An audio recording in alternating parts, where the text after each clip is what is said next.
Hello students, welcome to Core Academy. This is Omesh Renwal. Today I am going to teach you the remaining last part of sets. So this is the part 4. अब तक हमने काफ़ी सारी चीज़ें पढ़ी sets में, सब basics हैं. आई होप कि आपको अब तक समझ आ रहा होगा. आपको मैं हर लेक्चर के साथ में सर्टेनली मतलब कुछ ना कुछ क्वेश्चंस देता रहता हूँ और प्रोबेबली आप उन सारे के सारे होमवर्क को टाइमली पूरा कर रहे होंगे. पार्ट 4 में हम लोग क्या क्या देखेंगे.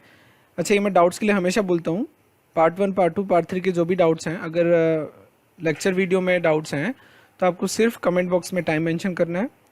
और अगर कहीं और डाउट है तो आप सोर्स और क्वेश्चन नंबर मेंशन कर दीजिए. If you are having any doubt in NCERT then mention NCERT exercise and question number. तो इस तरीके से आप डाउट पूछ सकते हैं. तो अगर डाउट ज़्यादा है तो मैं आपको उन डाउट्स के लिए वीडियो भी बना सकता हूँ. और as I can see that lot of students are taking participation in giving the answers in comment box, so it is very good. If they do so, they will be highly involved in my videos and they will get the things. और मैं आपसे ये बोलना चाहूँगा, this is the last part, so चारों parts को अच्छे से रिवाइज कर लेना. आपका 24 से लेकर के 24 अप्रैल के बीच में कभी भी ऑनलाइन टेस्ट हो सकता है. आपको प्रायर 2 डेज इन्फॉर्म किया जाएगा, सो बी रेडी फॉर दैट. और आपको मैं at the end of the lecture ये भी बोलूँगा कि आपका ये होमवर्क है, तो आपको ऑब्जेक्टिव क्वेश्चंस भी होमवर्क में दिए जाएंगे, जिसका लिंक डिस्क्रिप्शन बॉक्स में आपको दिया हुआ है. आप उस पर क्लिक करेंगे, will get the objective questions, यानी हमारी कोचिंग की जो शीट है वो आपको मिल जाएगी. तो पार्ट 4 हम लोग स्टार्ट करते हैं. Numerical problems based on sets. अब थोड़ा अंदाजा लगाओ कि हम लोग क्या पढ़ने जा रहे हैं. तो आपको ना बच्चों इसमें कुछ एप्टीट्यूड के क्वेश्चंस पूछूंगा मैं. बहुत सिंपल से क्वेश्चन है, सारी बात तो अभी नहीं बोलूंगा वरना से आप किचपिच हो जाएगा. कुछ ऐसे क्वेश्चंस मिलेंगे आपको लैंग्वेज वाले कि हिंदी बोलने वाले इतने हैं, इंग्लिश बोलने वाले इतने हैं, हिंदी और इंग्लिश दोनों बोलने वाले इतने हैं, तो बताओ इतने सिर्फ हिंदी बोलने वाले कितने हैं. सिर्फ यानी ऐसा ना, लैंग्वेज ऐसी होती है कि बच्चे कंफ्यूज हो जाते हैं. तो कुछ ऐसी न्यूमेरिकल प्रॉब्लम्स हैं जो कि सेट्स स्पेशली वेन डायग्राम को यूज करके बहुत इजीली सॉल्व की जा सकती है. लेकिन कुछ बेसिक फॉर्मूलाज हैं जो कि इसमें काम आते हैं. यूजफुल फॉर्मूलाज भी आप बोल सकते हो इन प्रॉब्लम्स के लिए. इसमें थ्योरी के नाम पे कुछ नहीं है. जब आपके सामने एग्जांपल आएगा ना, you will get the meaning कि किस टाइप के क्वेश्चंस को हम लोग पढ़ने जा रहे हैं, किस टाइप के क्वेश्चंस हम लोग डील करेंगे. तो यहां पर number of elements in A union B. A union B के वेन डायग्राम को इमेजिन करो. यानी स्कूल के सारे बच्चे हैं, इस रेक्टेंगल में खड़े हो गए. पता है, मैं हमेशा कोशिश ये करता हूं कि आपका इमेजिनेशन बना रहे. अगर आप नहीं बना पा रहे हैं या मेंटेन नहीं कर पा रहे हैं बच्चों, तो पढ़ाई नहीं कर पाओगे, दिक्कत आती है. मैं आपको फिर से ए यूनियन बी में, क्योंकि बीच में हमने पता नहीं क्या क्या पढ़ लिया, तो हो सकता है आपका इमेजिनेशन थोड़ा पुअर हो गया हो. ए यूनियन बी का मतलब ये स्कूल के सारे बच्चे इस बाउंड्री में खड़े हो गए, स्कूल के प्लेग्राउंड में खड़े हो गए. फिर ये चूने से एक सर्कल बनाया गया, चूने की लाइन से, व्हाइट लाइन, कि भाई जो भी बच्चे क्रिकेट खेलने वाले हैं या क्रिकेट खेलना जानते हैं वो इनमें खड़े हो जाओ, जो बास्केटबॉल खेलना जानते हैं वो बास्केटबॉल के में खड़े हो जाओ. यानी ये किसको शो करेगा, जो क्रिकेट और बास्केटबॉल दोनों खेलना जानते हैं. अब फील आ गई. ए यूनियन बी मतलब जो क्रिकेट और बास्केटबॉल, यानी ये ए यूनियन बी. अब रिकॉल हो गया. तो इसमें नंबर ऑफ एलिमेंट्स क्या होगा, इसका एक फॉर्मूला है. नंबर ऑफ एलिमेंट्स इन ए, यानी सर्कल ए में खड़े होने वाले सारे बच्चे प्लस सर्कल बी में खड़े होने वाले सारे बच्चे. तो ये सारे बच्चे प्लस ये सारे बच्चे.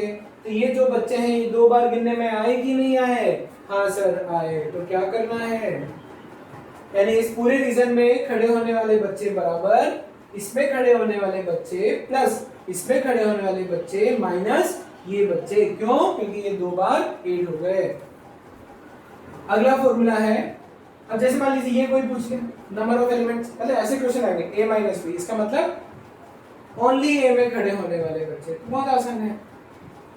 ए ओनली ए माइनस बी ये होता है ना, तो क्या हो जाएगा number of elements in A में खड़े होने वाले बच्चे minus number of elements in A intersection B. ऐसे और भी फॉर्मूले हैं, बाकी ये आपको याद रखना है। दूसरा number of elements in A union B union C, इसको भी समझते हैं।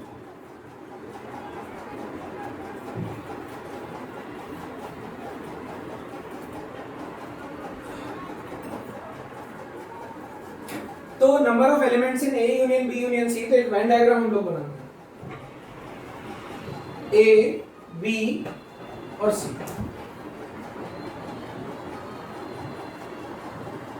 तो यहां पर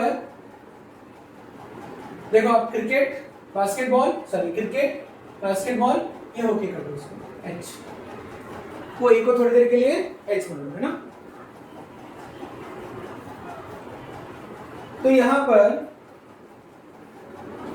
हम लोग ये देखते हैं कि A union B union C की बात करें तो वही प्लेग्राउंड में सारे बच्चों को खड़ा कर दिया, फिर हॉकी खेलने वाले यहाँ खड़े हो जाओ, बास्केटबॉल खेलने वाले इस गोले में खड़े हो जाओ, क्रिकेट खेलने वाले इस गोले में खड़े हो जाओ। तो बच्चे ना अपने आप सोचेंगे कि हमें हॉकी और क्रिकेट आता है तो यहाँ खड़ा हो जाएगा, जिसको तीनों आते हैं वो यहाँ खड़ा हो जाएगा, वो उनकी प्रॉब्लम। अब आपसे क्या पूछा जा रहा है, इन तीनों में खड़े रहने वाले टोटल बच्चे, तो कैसे निकालूंगा, देखो नंबर ऑफ ए, इसको ए बोल दो, हॉकी को ए से डिस्प्ले कर दो, क्योंकि फिर यहाँ एच करना पड़ेगा, सिमेट्री बिगड़ जाएगी। अच्छा खासा फॉर्मूला जो बुकिश लैंग्वेज में होते हैं वो डिस्टर्ब हो जाएगा। तो number of elements in A, मैं क्या कर रहा हूं बच्चों, number of elements in A minus number of elements in A intersection B, यानी अभी मैंने सिर्फ किसको गिना, इसको गिना, ठीक है, ए माइनस नंबर ऑफ, यानी ए के पूरे बच्चे माइनस दोनों में जो कॉमन थे ए और बी में, सी पर ध्यान मत दो, ये पूरा माइनस कर दिया, plus n of B minus n of B intersection C. N of B, B में खड़े होने वाले सारे बच्चों का नंबर माइनस बी और सी के कॉमन रीजन में खड़े होने वाले बच्चों का नंबर माइनस कर दिया, तो ये ले लिया, ठीक।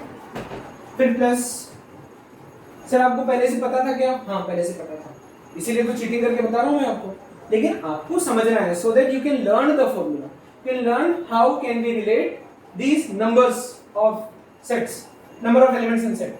अब उसके बाद मैंने अगला लिया number of C minus number of A intersection C, इसको ध्यान दो, ये हमने समझ लिया, ये हमने समझ लिया, इसको देखो, सी में से ए इंटरसेक्शन सी, ए इंटरसेक्शन सी ये है, इन एलिमेंट्स को माइनस किया, तो बस सर अब ये वाले बच्चे बचे हैं, यानी क्या, plus number of elements in A intersection B intersection C, ये लो, ठीक है। तो पहले हमने किन बच्चों को गिना था, वो आपको समझाया मैंने, फिर किनको गिना, फिर किनको गिना, फिर कौन छूट गए, इस तरीके से A union B union C के हमने सारे नंबर ऑफ एलिमेंट्स को काउंट कर लिया। तो फॉर्मूला क्या बना, यही है, इसको मैं थोड़ा एक्सपेंडेड फॉर्म में लिख दूंगा, यानी ये फॉर्मूला होता है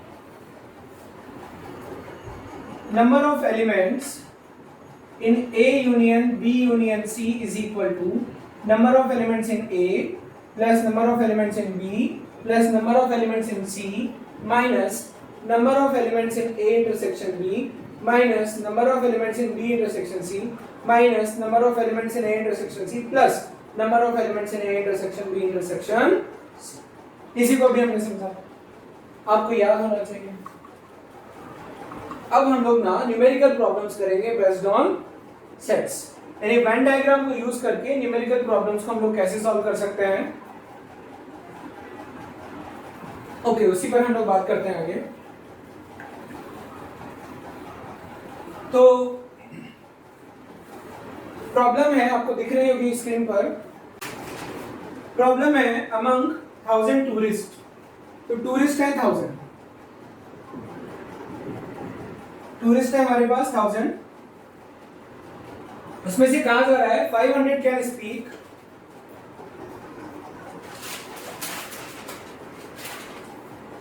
500 can speak Spanish and 200 can speak both, 600 can speak French.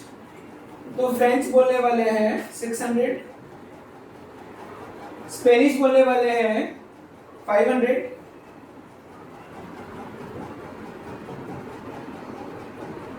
Both language बोलने वाले हैं 200। और फाइंड क्या करना है वो आपको क्वेश्चन में दिख रहा होगा। फाइंड क्या क्या करना है, हमें एक तो बताना है कि how many of them can't speak any of the two languages and how many can speak exactly one, यानी either French or Spanish।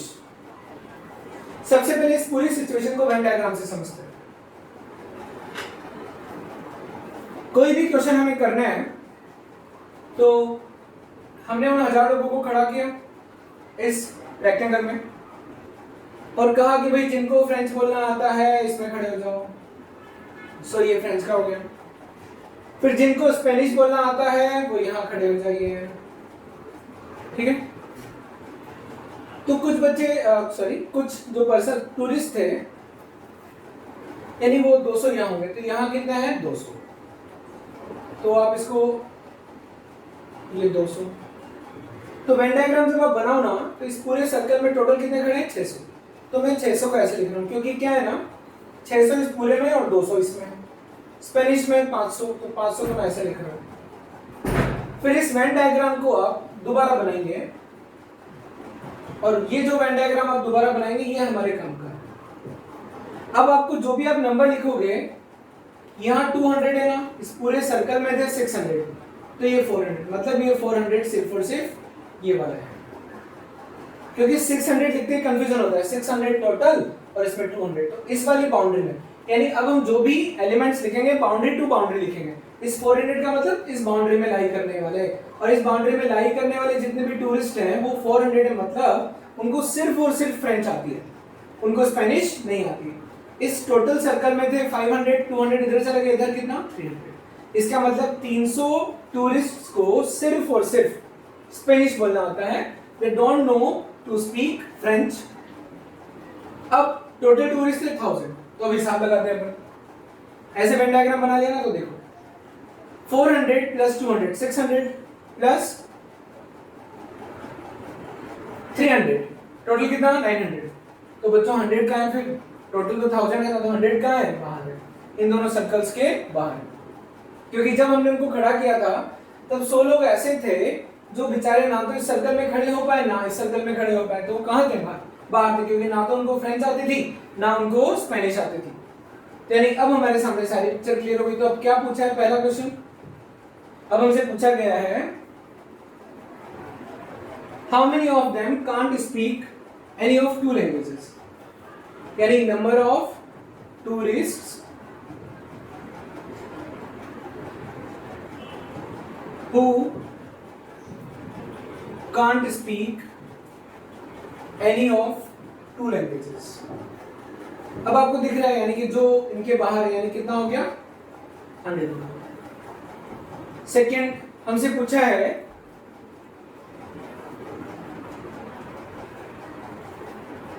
Number of tourists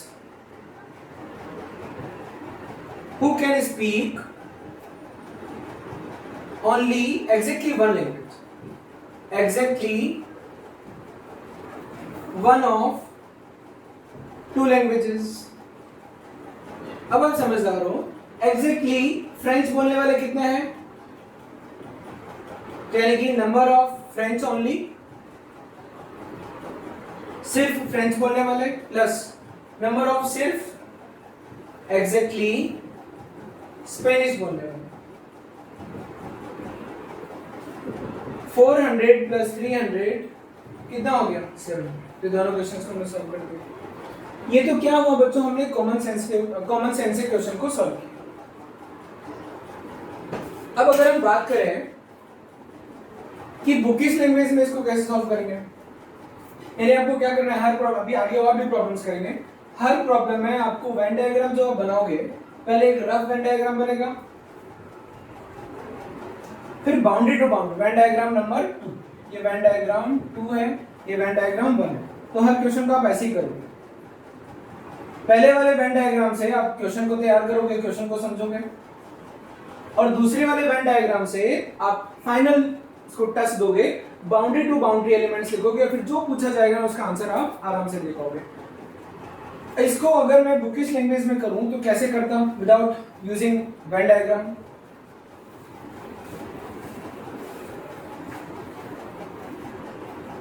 लेकिन पता उसमें फील नहीं आएगी। सर आप पहले से ऐसे कैसे बोल दोगे? अभी देखना, देखो क्या दिया हुआ है आपको। दिया हुआ है फ्रेंच बोलने वाले 600, स्पेनिश बोलने वाले 500, दोनों बोलने वाले यानी एफ इंटरसेक्शन एस कितना दिया हुआ है? 200।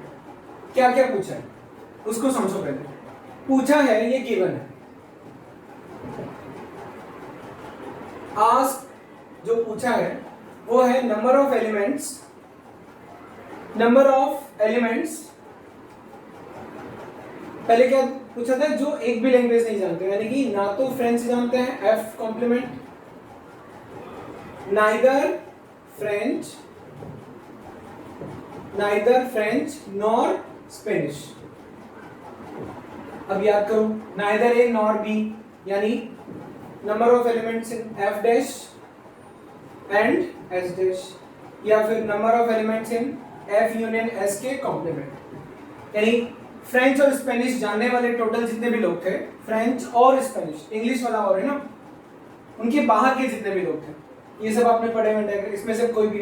अब अपना देखो वेन डायग्राम की तो जरूरत पड़नी है। इसके लिए फॉर्मूला एस्टेब्लिश करने जाओगे, क्या एस्टेब्लिश करोगे? टोटल टूरिस्ट माइनस यानी 1000 माइनस यानी क्या? Number of elements in universal set. इतना सब स्टैंडर्ड लिखने की जरूरत नहीं है। 1000 minus number of elements in F union. अब फॉर्मूला यूज करो। लेकिन देखो फॉर्मूले में सॉल्यूशन तो मैं कर रहा हूं, लेकिन लिखना भी ज्यादा पड़ रहा है, फील भी कम आ रही है, तब आपको क्या इसकी जरूरत पड़ेगी? तो ये क्या है, यहाँ पहले निकाल लो। और इससे हमने निकाल लिया number of elements in F union S. Number of elements in F plus number of element in S minus number of element in F intersection, यानी कि 600 प्लस 500 माइनस 200, ये आ गया आपका 900। तो क्या हो गया? 1000 माइनस 900 विच इज, ठीक है, ये पहला क्वेश्चन है। सेकंड क्या पूछा है? एग्जैक्टली, यानी या तो जिनको फ्रेंच आती होगी ओनली फ्रेंच और ओनली स्पेनिश। अब याद करो, ओनली फ्रेंच और ओनली स्पेनिश मतलब यानी या तो ये, ठीक है। तो इसका फॉर्मूला कैसे एस्टैब्लिश करोगे? नंबर ऑफ एलिमेंट्स इन, देखो वेन डायग्राम की तो जरूरत पड़नी ही है, minus number of elements in French intersection. क्योंकि देखो सिर्फ एक लैंग्वेज बोलने वाले वेन डायग्राम के बिना बच्चों क्वेश्चंस को डील कर ही नहीं सकते आप। सिर्फ एक लैंग्वेज बोलने वाले थे, यानी ये लोग प्लस ये लोग, इसका मतलब क्या? Union minus common. तो ये हो जाएगा, यूनियन में कितना है अभी? 900 माइनस कॉमन कितना था? आपका कॉमन था 200।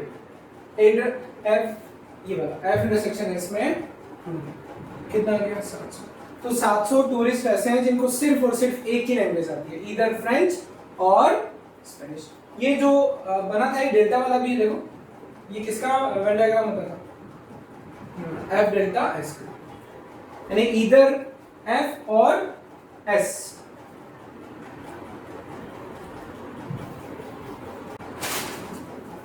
क्वेश्चन आपको दिख रहा है, 200 स्टूडेंट्स एक स्कूल में है, तो उन्होंने 200 स्टूडेंट्स ने जिस गेम में पार्टिसिपेशन किया उसकी प्रोफाइल ये है। क्रिकेट में पार्टिसिपेट करने वाले हैं, इन क्रिकेट 73 क्रिकेट में पार्टिसिपेट, यानी जिन लोगों ने क्रिकेट गेम में नाम लिखा है ऐसे 73 हैं। बास्केटबॉल में नाम लिखाने वाले 55 लोग। इन hockey how many participated? 60 students participated. फिर क्रिकेट एंड बास्केटबॉल में नाम लिखाने वाले दोनों में, कि मुझे क्रिकेट भी खेलना है बास्केटबॉल भी खेलना है, ऐसे ही टोटल स्टूडेंट्स थे 18। बास्केटबॉल एंड हॉकी में नाम लिखाने वाले 25 हैं। क्रिकेट एंड हॉकी में नाम लिखाने वाले 15 हैं। or not participating, and students not participating in any of the games, not participating in any of the games 16. Find first, find number of the students, find number of the students first participating, find number of students participating first in participating in all three games. जिनको तीनों games खेलने थे, तीनों games में जिन लोगों ने नाम लिखा है, इतने ऐसे कितने बच्चे थे? Second, in exactly one game, exactly one game, यानी ऐसे कितने बच्चे थे टोटल 200 में से जिन्होंने सिर्फ एक ही गेम में अपना पार्टिसिपेशन दिखाया या अपना नाम दिया था. थर्ड है in exactly 2 games.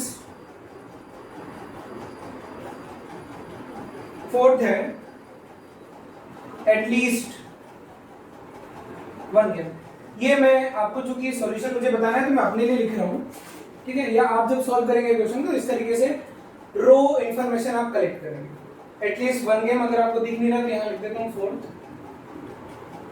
At least 1 game. देखो क्वेश्चन पढ़ करके हम लोग वेन डायग्राम बनाएंगे. तो किस तरीके से बनाएंगे? सारे के सारे 200 बच्चे सामने खड़े कर दिए और उनको हमने रेक्टेंगल में खड़ा कर दिया. वेन डायग्राम 1 बनाएंगे हम. चलिए वेन डायग्राम थोड़ा बड़ा बना देता हूं.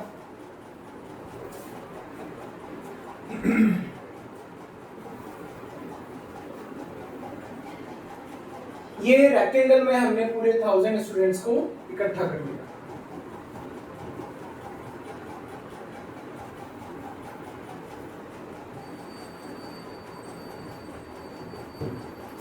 तो ये क्रिकेट 200 बच्चे इस पूरे रेक्टेंगल में. फिर कहा कि भाई जिन बच्चों ने क्रिकेट में नाम लिखाया था इसी में खड़े हो जाओ. फिर जिन लोगों ने बास्केटबॉल में नाम लिखाया था वो इस वाले में खड़े हो जाओ. फिर जिन लोगों ने हॉकी में नाम लिखाया था वो यहाँ खड़े हो जाओ. फिर बच्चे स्मार्ट थे, उन्होंने अपने आप सब एडजस्टमेंट कर लिया, क्रिकेट एंड बास्केटबॉल दोनों वाले इधर आ गए. अब आप ये देखो कि जो वेन डायग्राम 1 हम लोग बना रहे हैं वो बाउंड्री टू बाउंड्री नहीं है. क्रिकेट में टोटल 73 है, तो 73 मतलब इस पूरे सर्कल में 73, ठीक है. फिर बास्केटबॉल में 55, तो इस पूरे सर्कल में 55, ठीक है. फिर हॉकी में इस पूरे सर्कल में 60 है, एच के पूरे सर्कल. फिर क्रिकेट एंड बास्केटबॉल दोनों में 18 है, तो यहाँ पर 18 है. क्रिकेट एंड बास्केटबॉल यानी ये 18 है. 18 को जानबूझ के इधर नहीं लिख रहा हूँ, 18 मतलब ये पूरा है. फिर बास्केटबॉल एंड हॉकी ये 25 है, और क्रिकेट एंड हॉकी में पार्टिसिपेट करने वाले भी 25 है. एक बार मैं देख लेता हूं. बास्केटबॉल एंड हॉकी में 15 है बच्चों. बास्केटबॉल एंड हॉकी में 15 है. क्वेश्चन में 15 लिखा हुआ है, तो बास्केटबॉल एंड हॉकी में 15 है, यहाँ 15 है, ठीक है. क्रिकेट एंड हॉकी में 25 है. नॉट पार्टिसिपेटिंग यानी बाहर जो बच्चे हैं जो इन सर्कल्स में नहीं है वो 60. तो ये वेन डायग्राम 1 जो किचर पिचर वाला है. अब boundary to boundary Venn diagram जब हम बनाएंगे तो वेन डायग्राम 2 की बात करते हैं. Cricket, basketball. अब देखो कि हमें तीनों खेलने वाले नहीं पता, तो तीनों खेलने वाले क्या कर ले? एक्स. थोड़ा सा अच्छा क्वेश्चन है क्योंकि बच्चों बाउंड्री टू बाउंड्री बना रहे हैं ना. तो तीनों खेलने वाले एक्स. इस वाले रीजन में कितने थे? 18, तो ये क्या हो जाएगा? 18 माइनस एक्स, ठीक है. फिर क्रिकेट एंड हॉकी खेलने वाले 25, ये क्या हो जाएगा? अब हम लोग बाउंड्री टू बाउंड्री लिखेंगे. 25 माइनस एक्स मतलब ये number of students.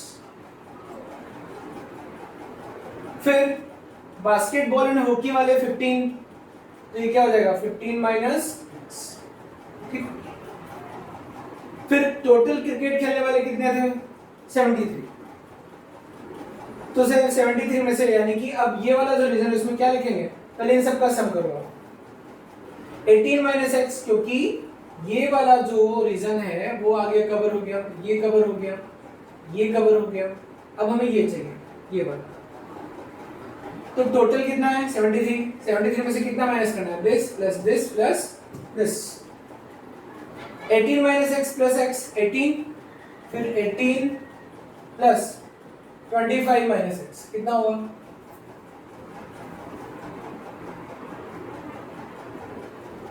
43 minus x, ठीक है 35 8 43 माइनस एक्स, ये माइनस करना है किस में से 73 में से, 73 माइनस 43 प्लस एक्स, यानी इस बाउंड्री में कितना आएगा, ये आ गया आपका 30 प्लस एक्स, तो यहाँ आ जाएगा 30 प्लस एक्स। अब जो हम 30 प्लस एक्स लिख रहे हैं ना, वी माइंड इट, ठीक है, तो यानी कि 30 प्लस एक्स सिर्फ और सिर्फ इस रीजन में आएंगे। अब आगे देखते हैं, इन सबका सम क्या आ रहा है 18 माइनस एक्स प्लस एक्स, क्योंकि बी में टोटल कितने थे, बी में टोटल 55 थे, ठीक है, तो ये 55 में से ये और ये इन तीनों का सम माइनस होगा 18 minus x plus x, 18 plus 15 minus x, 15 और 18 33 minus x, 55 minus 33 minus x, 55 minus 33 plus x, ये आ गया 22 प्लस एक्स, तो इस रीजन में 22 प्लस एक्स लाई करेंगे। उसके बाद में होकी पे आ जाओ, 25 minus x plus x 25 plus 15 यानी 40 minus x, 60 minus 40 minus x यानी 20 प्लस एक्स। अब ना सारी प्रोफाइल और बाहर कौन है 60, तो अब टोटल पर आते हैं। अब जो हमारे लिए वेन डायग्राम है ये वाला है, अब हम लोग आराम से काउंट कर सकते हैं।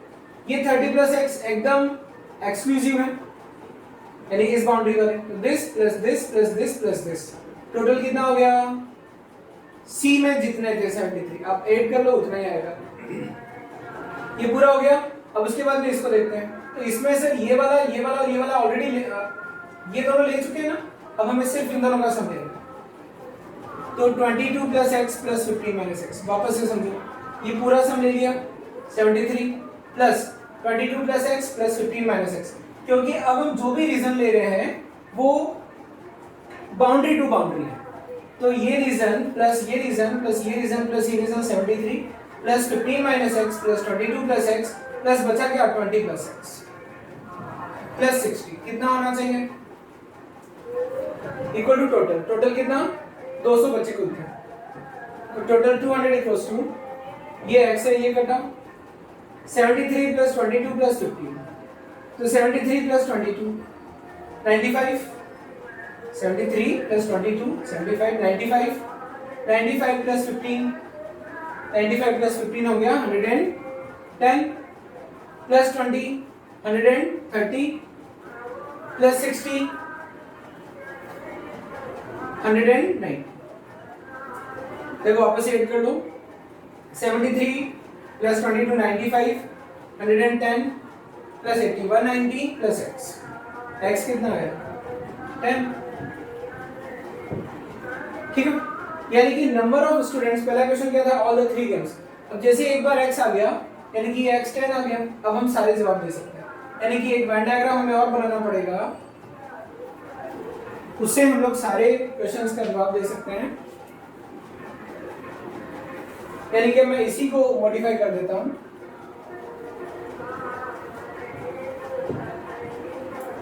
क्रिकेट बास्केटबॉल हॉकी, इसमें 10 आ गया 18 में से, अब यहाँ 8 बचेगा, यहाँ 25 माइनस 10 यानी 15 आएगा, 15 माइनस एक्स टोटल 15 था, 15 माइनस 10 यानी यहाँ 5 आएगा, यहाँ 20 प्लस एक्स आपका 10 है, यहाँ 30 आएगा, 22 प्लस एक्स कितना 10 है, यहाँ 32 आएगा, और यहाँ कितना 30 यानी यहाँ 40। अब आप कोई भी क्वेश्चन का जवाब दे सकते हैं, तो ये तो क्या हुआ, फर्स्ट क्वेश्चन का जवाब तो हमने दे दिया, वो बच्चे जिन्होंने तीनों गेम्स में नाम लिखा है कितने हैं 10।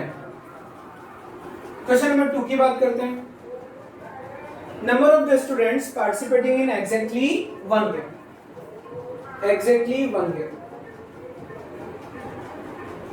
बहुत आसान है, वेन डायग्राम देखो आंसर दे दो, ओनली क्रिकेट में नाम लिखा है 40 ने, ओनली बास्केटबॉल में नाम लिखा है 32 ने, और ओनली हॉकी में नाम लिखा है 30, जिन्होंने सिर्फ हॉकी में नाम लिखा है, तो ये सब तो किसी पिक्चर है, इन्होंने तीनों में लिखा है, इन्होंने क्रिकेट और हॉकी को लिखा है, तो ये हो गया 40 प्लस 30 70 32 100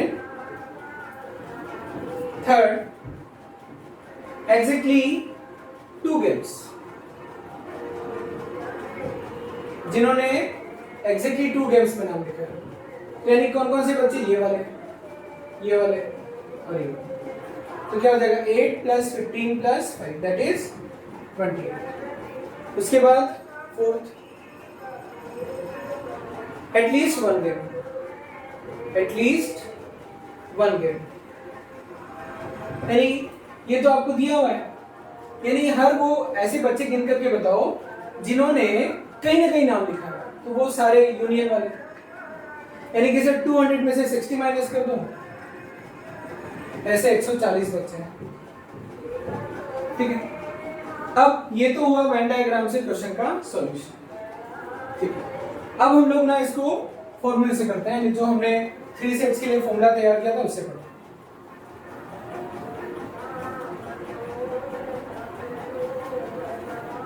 उसके बाद में मैं फिर आपको एक छोटा सा क्वेश्चन मैं आपसे पूछूंगा, आपको बताना है कि फॉर्मूले वाली अप्रोच ज्यादा अच्छी है या वेन डायग्राम वाली अप्रोच ज्यादा अच्छी है, ठीक है।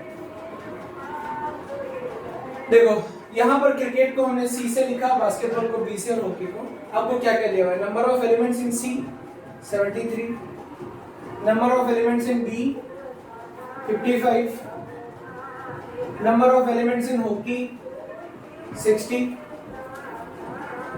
Cricket and basketball C intersection B 18,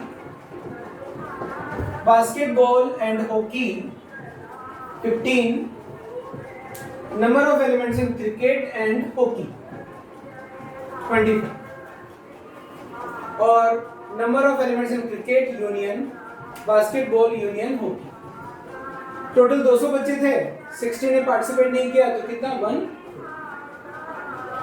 अब आपसे क्या पूछा है, नंबर ऑफ एलिमेंट्स ऑफ, जो भी पूछा है उसमें सबसे पहले पूछा है number of elements in cricket intersection basketball, यानी वो बच्चे जिन्होंने तीनों गेम्स के लिए अपना नाम लिखा है। इसमें वेन डायग्राम की जरूरत नहीं, फॉर्मूला यूज करते हैं, क्योंकि एक फॉर्मूला आपने क्या पढ़ा था, number of elements in C union B union H is equal to number of elements in C plus number of elements in B plus number of elements in H minus number of elements in C intersection B minus number of elements in B intersection H minus number of elements in C intersection H plus number of elements in C intersection H intersection B। ये total कितना है, ये total है 140, total 200 में not participating 60 था, ये रहा आपका 140। Number of elements in C 73, number of elements in B 55, number of elements in H 60, C intersection B 18, B intersection H 15, C intersection H 25 plus ये पूछा, इसको x में, तो 140 इज इक्वल टू, इन सबको सम किया, ये पहले प्लस प्लस को ऐड कर लो, 73 प्लस 55 8, ये हो गया आपका 138 प्लस 60 198 माइनस सम किस किस का करना है, 33 और 25, 33 और 25 हो गया आपका, 33 और 20 हो गया 53 58 प्लस x, 198 माइनस 58, तो 190 में से 50 गया 140, 190, मैंने एक बार सम गलत दिया, एक बार वापस से देखो, 73 और 55 हुआ 8, 12 6 188, फिर उसके बाद में ये वाला सम लेना है, 18 माइनस 15, ये हुआ आपका 33 प्लस का, 33 और 25 प्लस का 50, 33 और 20 53 58 माइनस 58 प्लस x, तो ये आपका हो जाएगा 188 minus 58 140 130 plus x, it is 140, x कितना आ गया 10। अब पता है, अब बच्चे अलग अलग ओपिनियन अपना अंदर बनाएंगे दिमाग में, और ये वाली अप्रोच ज़्यादा अच्छी है, सर ने पहले तो पता नहीं क्या मेहनत की थी, जब मैं आपको होमवर्क दूंगा बच्चों, जब आप क्वेश्चन करोगे ना, इस बात को आप खुद पता लगाना कि ये वाली अप्रोच सही है कि वेन डायग्राम वाली अप्रोच सही है। इसमें एक छोटा सा कीवर्ड ये है कि जब 3 सेट्स को हम लोग डील कर रहे हो, जब तीनों में कॉमन नहीं दिया हुआ हो तो फॉर्मूले से पहले तीनों में कॉमन निकाल लो, फिर वापस से वेन डायग्राम बनाओ, फिर रीजन टू रीजन यानी boundary to boundary Venn diagram, जैसे मैंने आपको पहले बताया था वैसे ही करें। बस एक ही जगह दिक्कत आती है, थोड़ी मेहनत तभी लगती है जब 3 के केस में ये वाला गायब होता है, ठीक है, तब आप फॉर्मूला यूज करें। बाकी केसेस में आई रिकमेंड या आई सजेस्ट कि आप जो मैंने अप्रोच पहले बताया, यानी पहले वेन डायग्राम 1 बनाते हैं, फिर वेन डायग्राम 2 बनाते हैं, उसी को ही फॉलो करना, वो बहुत इफेक्टिव है, रिजल्ट भी देती है। अब इसको आगे करने के लिए पता है आपको मेहनत लगेगी। अब आप कहां तक कितने सारे फॉर्मूले बनाओगे, ठीक है, यानी कि अगर आप फॉर्मूले से करते हो तो यहाँ पर देखो अगला वाला क्वेश्चन क्या है, ये तो आपका हो गया, तीनों में खेलने वाले, यानी ये आपका आ गया। सेकंड क्वेश्चन क्या है आपका, सेकंड है एग्जैक्टली 1 गेम, एग्जैक्टली 1 गेम। अब बिना वेन डायग्राम में तो कुछ नहीं कर पाओगे ना, एग्जैक्टली 1 गेम मतलब सर ये वाला रीजन, ये अब इसके लिए फॉर्मूला डिराइव करना पड़ेगा। समझ में आ रही है क्यों, मतलब बार बार हम लोग हर चीज को फॉर्मूले से नहीं कर सकते, लेकिन वही अगर आपने ऐसे फिगर बना लिया होता तो देखो क्रिकेट, बास्केटबॉल, हॉकी, ये अब कितना आ गया 10। पहले हमें मेहनत इसलिए लग रही थी क्योंकि ये x था, फिर सभी में -x, थोड़ा सा एडिशन सब्ट्रैक्शन में हमें टाइम लग रहा था, लेकिन परेशानी नहीं आ रही थी। यहाँ पर तो एग्जैक्टली 1 गेम के लिए हमें क्या करना पड़ेगा, फॉर्मूला डिराइव करना पड़ेगा। अब देखो ये 10 था, C इंटरसेक्शन B कितना था 18, तो ये कितना बचा 8, फिर B इंटरसेक्शन H टोटल था 15, ये कितना आया 5, C इंटरसेक्शन H 25, ये कितना हो गया 15, ये टोटल कितना था C का 73 में से क्या माइनस होगा 25 और 8 33, ये 40 आ गया। ये टोटल कितना था B का 55, ये वाला सम कितना है 15 प्लस 8 23, 55 में से 23 माइनस किया तो कितना आया 2 30, यहाँ 32 आ गया। फिर H टोटल कितना था 60, कितना माइनस करना है 30, तो यहाँ कितना आ गया 30। अब आपसे एग्जैक्टली 1 गेम, अब जैसे पहले किया था फ्रॉम वेन डायग्राम रेफरेंस आप दे सकते हो वेन डायग्राम का, तो क्या हो जाएगा एग्जैक्टली 1 गेम 40 प्लस 32 प्लस 30, कितना आया 100, यही पहले आया था। थर्ड, अब अगर आप वापस से मैं रिपीट कर दूं, अगर आप फॉर्मूला पकड़ते हो तो समझ रहे हो ना क्या क्या करना पड़ेगा। बाकी वेन डायग्राम, यानी वेन डायग्राम आपको बाउंड्री टू बाउंड्री बनाना है, ये बाहर में कितने लोग खड़े हैं 6। थर्ड क्वेश्चन है एग्जैक्टली 1 गेम, तो number of sorry exactly 1 game हो गया। सेकंड वाला exactly 2 games, exactly 2 games, exactly 2 games में क्या हो जाएगा सर 8 15 और 5, क्योंकि ये वो बच्चे हैं जिन्होंने क्रिकेट एंड बास्केटबॉल में नाम लिखा है, ये वाले, और ये वो हैं जिन्होंने तीनों में लिखा है, और ये वो हैं जिन्होंने सिर्फ क्रिकेट में लिखा है। तो क्या आ जाएगा 15 प्लस 8 प्लस 5, अब तो वही पुरानी वाली टेक्निक बच्चों, उसी को रिपीट कर रहा हूं मैं। 15 एंड 13 हो गया 38, 15 एंड 13 हो गया, तो टोटल 15 प्लस 8 प्लस 5 15 एंड 13 28 आया समझ में। उसके बाद में फोर्थ वाला भी आप कर लोगे, एग्जैक्टली 2 गेम्स हो गया। थर्ड वाला फोर्थ है at least 1 game, number of at least 1 game. अब ये वही चीज को मैं रिपीट कर रहा हूँ, आप कर लोगे, आप समझदार हो। बाकी बच्चों की जो न्यूमेरिकल प्रॉब्लम्स है ना, इनके लिए भी मैं आपको होमवर्क दे रहा हूँ। हम लोगों ने 2-3 प्रॉब्लम सॉल्व की हैं। अब जैसे ये वाली प्रॉब्लम है, in a town of 10,000 families it was found that 40% families bye newspaper A. आप क्वेश्चन को फिल करते हुए चलना, मैं अगर यहीं पर आपको ज़्यादा फिल कराने लग गया तो टाइम पास हो जाएगा। 40% फैमिलीज यानी कि 10,000 पीपल का एक सराउंडिंग आप एक एरिया आप इमेजिन कीजिए।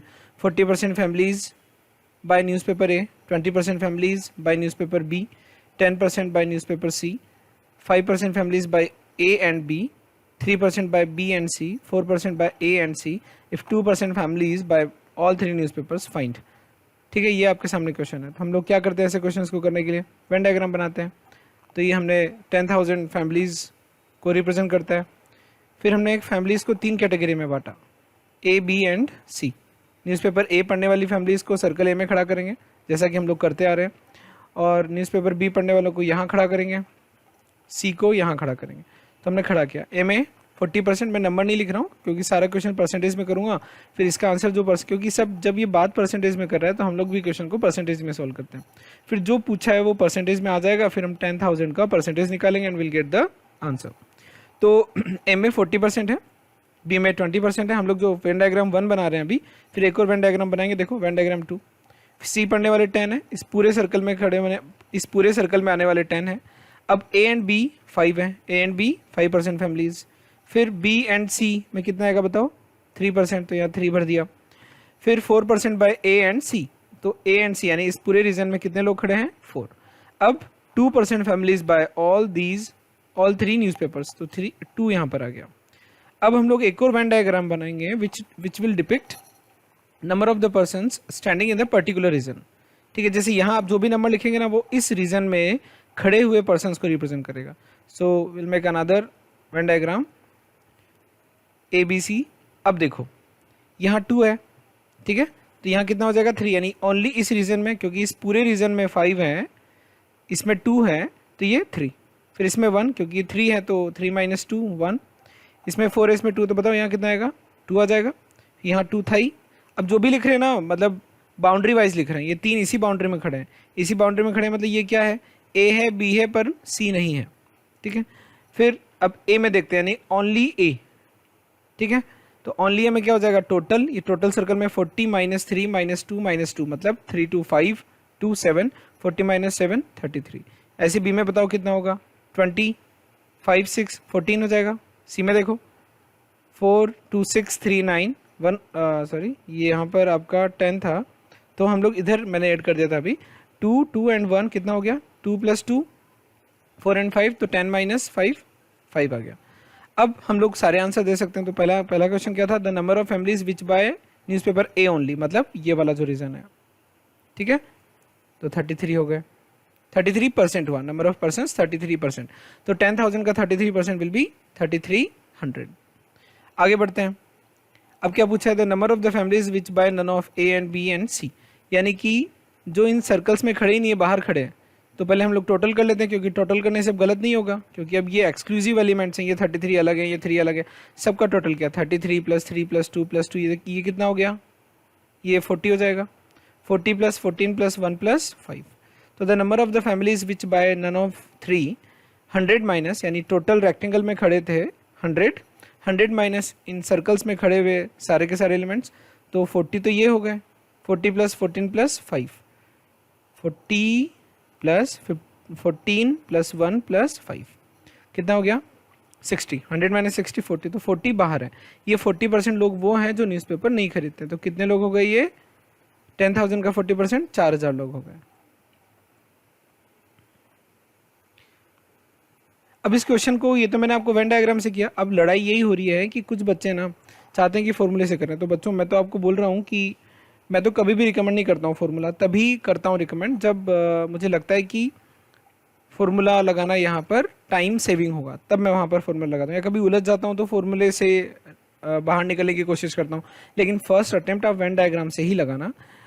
कब वेन डायग्राम लगाना है, कब नहीं लगाना है, 90% केसेस में वेन डायग्राम की ही अप्रोच लगाना, फिर नहीं हो पा रहा है तो फॉर्मूले वाली अप्रोच लगाना। तो देखो ये क्वेश्चन आप पढ़ लीजिए, वही वाला क्वेश्चन है। अब इसको मैं फॉर्मूले से कर रहा हूँ, मतलब हमें क्या दिया हुआ है, यूनिवर्सल सेट दिया हुआ है। तो हम लोग फॉर्मूला क्या यूज़ कर रहे हैं कि ए यूनियन, वही 3 वाला सिस्टम आपको पता ही, इसलिए मैं बता रहा हूँ। तो ये सारी चीज़ें मैंने लिख ली, n of A 40, n of B 20, n of C 10, ये सब कुछ मैंने लिख लिया। आपसे पूछा गया उसने एक्सक्लूसिवली ए, है ना, और ये आपको समझ में आ गया। तो अब हम क्या फॉर्मूला यूज़ करेंगे, टोटल हमारे पास कितने हैं, 10,000 यानी 100%, और A union B union C में कितने होंगे, ये हमें निकालना पड़ेगा, तभी तो पता लगेगा कि नंबर ऑफ। तो देखो मैं फॉर्मूला यूज़ कर रहा हूँ, ये वाला फॉर्मूला होता है एन ऑफ ए 40, ये सब फिल कर दिया मैंने, तो ये आया 60, यानी ए बी सी सर्कल्स में खड़े होने वाले 60 हैं, तो जो नहीं खड़े हैं वो कितने हैं, 40 हैं। तो बाइंग नन ऑफ 3 कितना, टोटल रेक्टेंगल में खड़े हुए, देखो बार बार जब भी मैं आपको समझा रहा हूँ वेन डायग्राम दिमाग में आ ही रहा है, तो वेन डायग्राम का मुकाबला ये नहीं कर सकता, ये फार्मूलाज वगैरह, बस ये आपको ये कि आना चाहिए फार्मूला अप्लाई करना, ये फार्मूला आपको याद होना चाहिए। मैं आपको एक ऐसी चैलेंजिंग प्रॉब्लम दूंगा नहीं, उसको मैं टेस्ट में दूंगा जब आपको मज़ा आएगा कि बाकी अभी मैं at the end of the video आपको मिल जाएंगी प्रॉब्लम्स, चैलेंजिंग प्रॉब्लम्स, और जो होमवर्क मैं दे रहा हूँ, जो ऑब्जेक्टिव क्वेश्चंस मैं आपको दूंगा उसमें भी मिल जाएंगी। तो वो अच्छा क्वेश्चन है, इसलिए मैं यहाँ पर डिस्क्लोज नहीं कर रहा हूँ उसका कॉन्सेप्ट। तो देखो कितना आ गया 40, बिना वेन डायग्राम के आप इमेजिन ही नहीं कर पाओगे। तो पहला वाला क्वेश्चन, सेकेंड वाला तो हो गया, ठीक है, जो कुछ भी नहीं खरीदते। अब पहला वाला जब मैं करूँगा तो number of families buying only A, तो इसका मतलब क्या, जहाँ पर ए हो, बी नहीं हो और सी नहीं हो तो ए एंड। अब मैं इसके लिए क्या फॉर्मूला बनाऊँ, बना भी दूंगा तो आप लोग इरिटेट हो जाओगे, मैं तो बना सकता हूँ, लेकिन वो काम करो जो कन्वीनियंट हो, ठीक है, क्योंकि बच्चों हमें पढ़ते टाइम इस तरीके से पढ़ना चाहिए, वो चीज़ें समझना चाहिए या उस तरीके से समझना चाहिए जो आसान तरीका है। अब हम अगला क्वेश्चन करते हैं। From 50 students taking examination in mathematics, physics and chemistry. आप क्वेश्चन पढ़ लीजिए, ठीक है, पॉज करके। अब मैं क्वेश्चन को सॉल्व करता हूँ, तो मैं तो वेन डायग्राम से करूँगा, ठीक है, या इसको फॉर्मूले से भी कर लेते हैं। देखो इसमें क्या है ना, वेन डायग्राम से मैं क्यों नहीं कर रहा हूँ, मैंने ये जो सॉल्यूशन आपको प्रोवाइड किया है ये मैंने वेन डायग्राम से नहीं किया है, मैंने इसको फॉर्मूले से किया है। तो जब भी कुछ अजीब सा क्वेश्चन आपको दिखे या आपको लगे कि क्लियर कट यहाँ पर फॉर्मूला, जैसे कि सिर्फ A union B union C, यानी यूनियन और इंटरसेक्शन ही यूज़ हो रहे हैं, कॉम्प्लीमेंट यूज़ नहीं हो रहा है, तो मज़ा आ गया। यानी वो आपको फिर फॉर्मूले इजीली, मतलब आपने जो भी फॉर्मूले पढ़े ना उनमें जो टर्म्स हैं उनको आप रिवाइज करो दिमाग में, आपको पता लग जाएगा कि अगर वैसी कुछ टर्म्स दी हुई हैं क्वेश्चन में तो फॉर्मूला भी यूज़ कर सकते हैं। देखो 50 स्टूडेंट्स मैथ्स, फिजिक्स और केमिस्ट्री में एग्जाम दे रहे हैं, तो यानी टोटल स्टूडेंट्स हो गए 50। Each of the student has passed in at least one of the subject. यानी जब मैं मैथ्स, फिजिक्स और केमिस्ट्री का सर्कल बनाऊंगा तो मैथ्स, फिजिक्स और केमिस्ट्री तीनों सर्कल्स में आने वाले बच्चे 50, यानी यूनियन क्या हो गया, मैथ्स, फिजिक्स और केमिस्ट्री पढ़ने वाले बच्चों का maths union, physics union, chemistry, यानी सारे के सारे 50 बच्चे इनमें से किसी न किसी सर्कल पर खड़े हैं।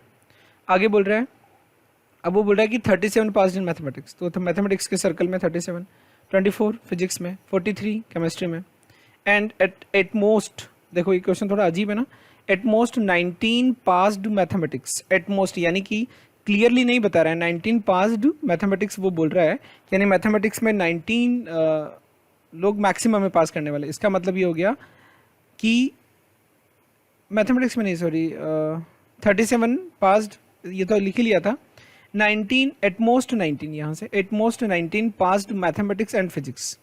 तो mathematics intersection physics, M intersection P में जो एलिमेंट्स हैं विच आर लेसर देन और इक्वल टू 19।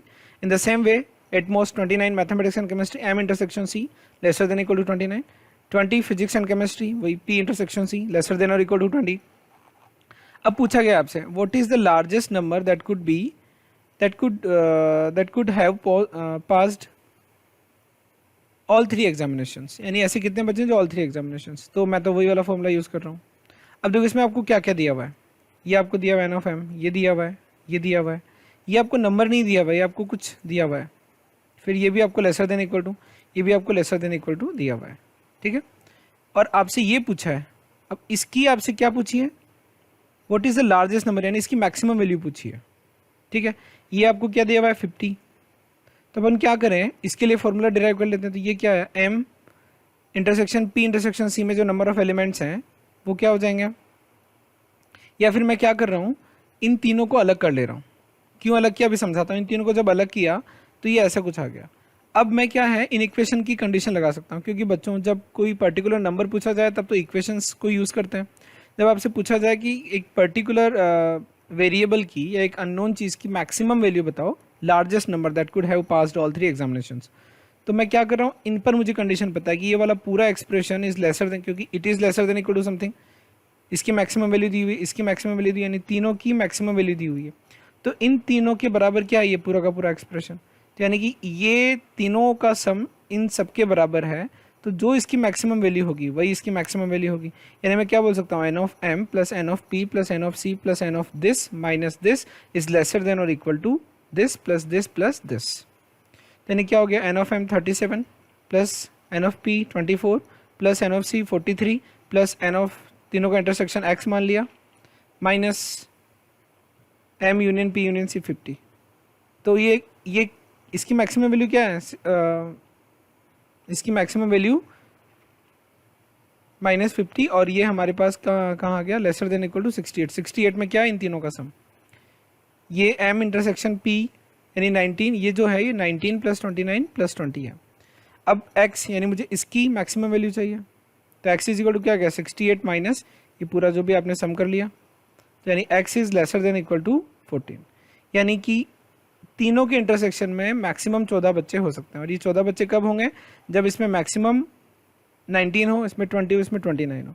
अगर एक आध में भी कम हो गया ना, तो वो number of elements lying in the common region of maths, physics and chemistry will be reduced, 14 से कम हो जाएगी। तो देखो यहाँ फॉर्मूला काम आया। यहाँ अगर मैं वेन डायग्राम से करता, तो चूंकि वेन डायग्राम कब काम करता है, जब एग्जैक्ट। तो अब आप बोलोगे सर नहीं मुझे तो वेन डायग्राम से करना है, तो कर लो। अब क्या करो, तीनों के मैक्सिमम केसेस ले लो, क्योंकि तीनों सर्कल्स के कॉमन रीजन में मैक्सिमम तब आएगा जब आप दो सर्कल के कॉमन रीजन में मैक्सिमम एलिमेंट्स लो।